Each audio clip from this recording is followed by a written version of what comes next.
আলাইকুম, কেমন আছেন সবাই? তো আমি আজকে একটু পটল আর ডিম রান্না করছিলাম। তো ভাবলাম যে একটু রেসিপিটা শেয়ার করি। রেসিপি তো না, একটু ক্যামেরাটা অন করি, কারণ মশলা ভালো করে কষিয়ে আমি পটল দিয়ে দিয়েছি। দেখেন আস্তে আস্তে অর্ধেকটাই প্রায় কমপ্লিট। আর এখানে আমি বড়ি রান্না করছি, বড়িটা কষাচ্ছি।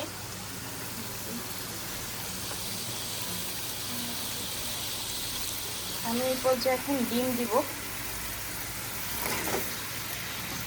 ডিমটা দিয়ে দিলাম, দিয়ে একটু কষিয়ে ঝোলে পানি দেবো।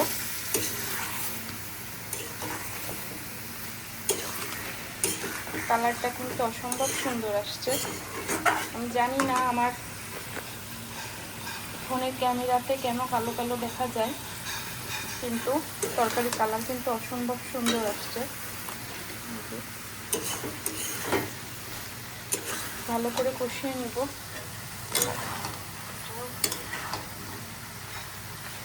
গরুর ভুঁড়ি এটা। তো ঠিক আছে, আমি এটাকে কষিয়ে ঝোলের পানি দিয়ে দিই। তো আমি ঝোলের পানিটা দেওয়ার আগে আমি একটু নারকেলের দুধ দেব। একটু নারকেলের দুধ দিয়ে দিলাম। নারকেলের দুধটা উতলে আসলে আর একটু পানি অ্যাড করে দিব।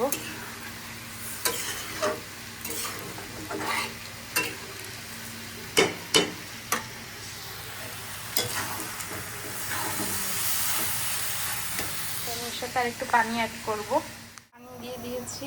এখন এটাকে আমি একদম মাখা মাখা করব, বা যতটুকু রাখা রেখে আমি নামিয়ে ফেলবো।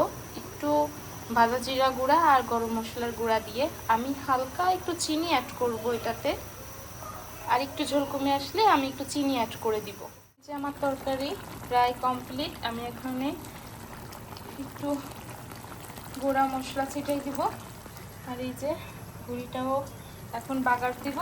ব্যাস, আমার রান্না কমপ্লিট। আমার এই তরকারিটা হয়ে গেছে। আমি এখন এটা নামিয়ে ফেলবো।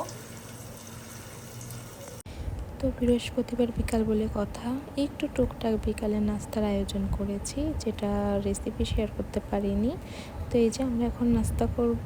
আজকে ব্লগটা এখানেই শেষ করছি। আসসালামু আলাইকুম, থ্যাংকস ফর ওয়াচিং।